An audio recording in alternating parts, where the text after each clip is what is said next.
नाज़रीन welcome back. आप देख रहे हैं न्यूज़ टुडे। खालिद मिनहाज के साथ चलते हैं सलमान गनी की जानिब। सलमान साहब, ये फरमाइए कि अगर आप कहते हैं कि इलेक्शन नहीं होंगे, मिड टर्म इंतखाबात की बात कर रहे हैं हम, अगर वो नहीं होंगे तो फिर इतनी बड़ी तादाद में ज़िमनी इलेक्शन जब होंगे तो फिर तो माहौल काफ़ी बदल जाएगा। और देखें, मैंने जो बात जो मैं कर रहा था कि पाकिस्तान के अंदर एक आज़ाद अदलिया और एक ज़िम्मेदार प्रेस मौजूद है। अब किसी ताले आजमाने नहीं आना। जो हालात जिस नैज पे हम पहुंच गए हैं, इस मुल्क की बुनियाद जमहूरियत है। यहाँ पर जमहूरी अमल ही पनपना है, लेकिन बात यह कि अदलिया ने अपना रोल अदा करना है। आज की अदलिया वो PCO जजेस वाली अदलिया नहीं है। इस अदलिया को पाकिस्तान के अवाम की तायद हासिल है, लेकिन बात सिर्फ NROs तक नहीं रुकनी चाहिए। इस मुल्क को लोगों ने, वो लोग मौजूद हैं, इन ऐवानों के अंदर मौजूद हैं, अरबों रुपए लूटे हैं। देखिए, ये एहतसाबी अमल हमने जहाँ पर अपना रोल अदा करना है, वहाँ अदालतों ने भी करना है। लेकिन अब पाकिस्तान की सियासी जमातों को अपना किबला ज़रूर दुरुस्त करना पड़ेगा। भाई साहब ने भी अभी हवाला दिया, मियाँ नवाज शरीफ साहब ये कह रहे हैं कि जी हम जाली डिग्रियों के हामिल लोगों को टिकट नहीं देंगे। लेकिन ये फॉरवर्ड ब्लॉक वाले अरकान को किसने दिया है? नगमा मुश्ताक को किसने दिया है? अजमल तौसीफ को किसने दिया है? बात यह कि ये तजादात अब नहीं चलेंगे। पाकिस्तान के लोगों को पाकिस्तान के मीडिया ने बाशऊर कर दिया है। या उन्हें अपना रुख तब्दील करना पड़ेगा या फिर यहाँ पर अनारकी की कैफियत पैदा होगी। मैं समझता हूँ हमें अपना ज़िम्मेदाराना रोल अदा करना है।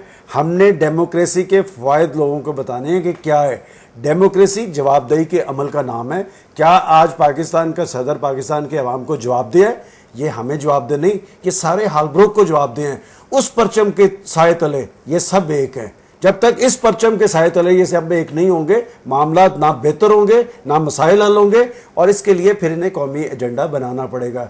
बात यह है कि मिसाक जमहूरियत पर अगर टाइम पे अमल दरामद कर लिया जाता तो आज इनकी ये जागनसाई ना होती। अदलिया की आज़ादी का इन्होंने अज़्म जाहिर किया था। आपको याद होगा कि जब इक़्तिदार में आए तो मरी बोरबन में इन्होंने हाथों में हाथ डाल के कौम से वादा किया था कि 1 महीने के अंदर, फिर 1 साल गुजर गया, फिर आपके सदर मुमलकत ने कहा कि जी ओवर माई डेड बॉडी। फिर क्या हुआ? फिर लोग बाहर निकले।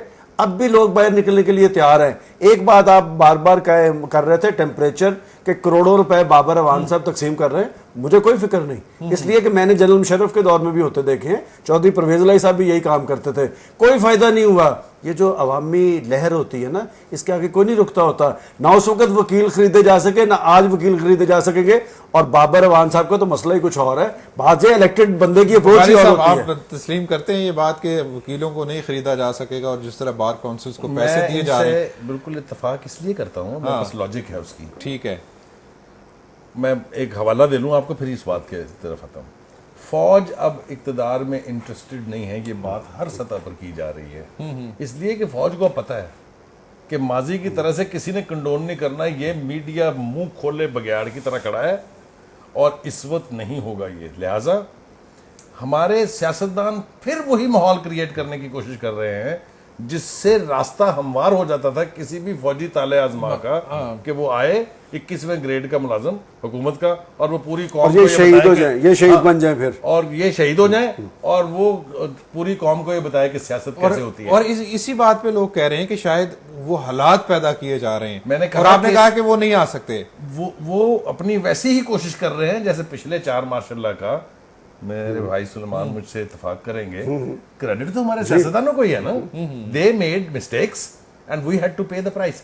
अब ये जर्नैल जो है, ये मेरे ख्याल से इतना कॉन्शियस और इतना लिटरेट जरूर है कि उसको ये पता है कि ये अब बॉल गेम जो है उसके ना बस की है, ना वो इसमें इंटरेस्टेड है। यही वजह है कि फौज के ऊपर अब कोई क्रिटिसिज्म कहीं से नहीं जा रहा, वो चुप करके बैठे हुए हैं। ये इल्ज़ाम खामोशी से सियासतदान लगाते हैं कि जी अदलिया और फौज मिली हुई है। अदलिया और फौज अगर मिल के इस मुल्क के मुफादात को प्रोटेक्ट कर रही है तो मुझे तो कोई खराबी उसमें दिखाई नहीं देती। मैं ईमानदारी से ये मानता हूँ कि अगर फौज प्रोटेक्ट ना कर रही होती पाकिस्तान के न्यूक्लियर प्रोग्राम को, तो इसको पैक हुए, रोल बैक हुए, फ्रीज हुए एक दहाई तो पता भी नहीं चलता, एक दहाई तो कम से कम हो गई। एक बात।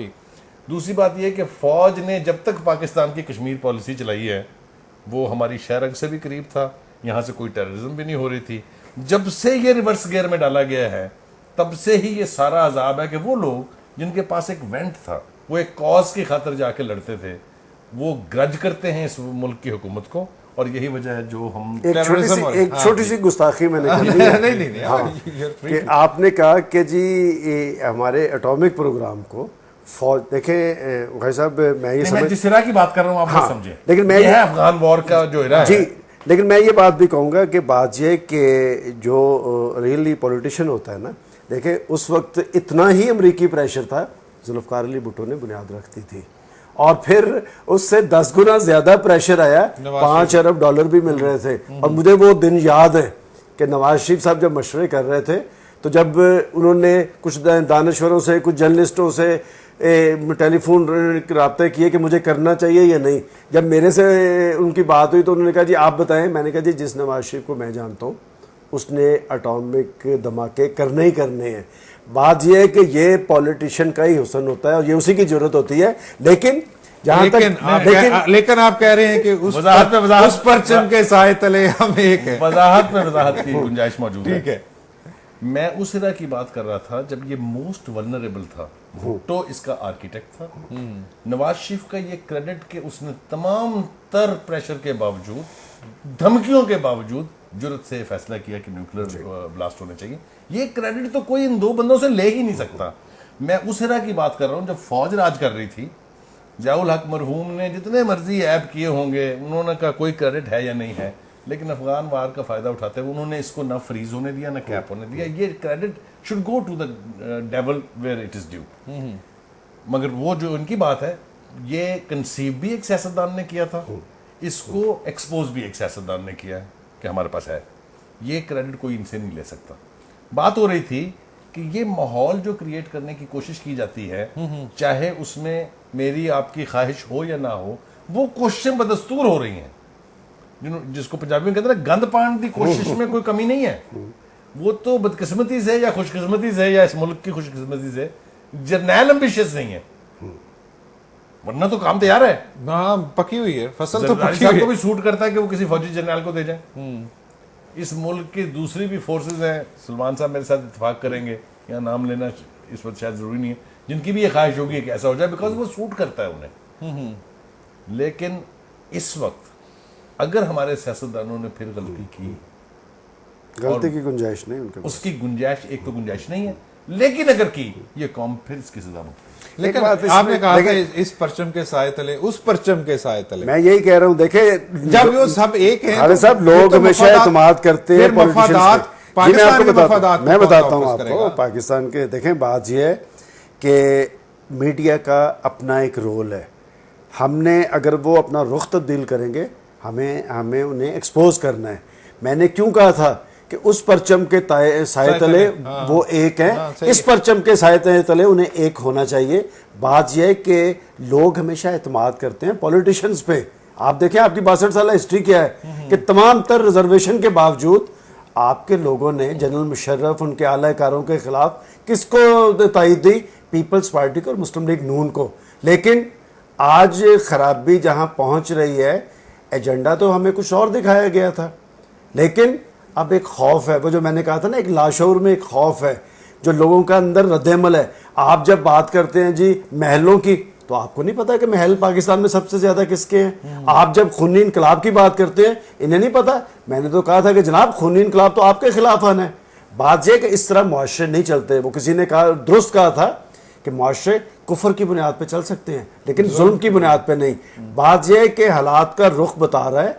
वे बुखारी साहब ने बिल्कुल दुरुस्त कहा कि फौज एम्बिशियस नहीं है। आपने कहा कि अनार्की फैलेगी अगर ये सिस्टम नहीं चलेगा। जिम्मेदार कौन होगा? ये हुक्मरान होंगे, ये सियासतदान होंगे। वो उन्होंने दुरुस्त कहा कि इनके पास गलती की गुंजाइश नहीं है। हम चाहते हैं ये अपना रुख दुरुस्त कर लें। ये वो तारीख का सबसे बड़ा अलमिया ये है कि तारीख से सबक हासिल नहीं किया जाता है। और ये जो एक नया फेज आया जिसकी आपने बात की है कि टेम्परेचर बढ़ रहा है, आप देखें टेम्परेचर में एक फायदा जरूर हुकूमत को हो रहा है। वो जो असल इश्यूज थे, वो महंगाई, बेरोजगारी, गुर्बत, बिजली, लोड शेडिंग, वो पीछे जा रहे हैं। ये ला रहे हैं जी वही मुहाजरा, तनाव, कश्मकश, एक दूसरे पे इल्जाम तराशी, ताकि लोगों की तवज्जो उधर नहीं जाएगी। नहीं, हम इसका हिस्सा नहीं बनेंगे। हम महंगाई की बात करेंगे, बेरोजगारी की बात करेंगे। सलमान ने जो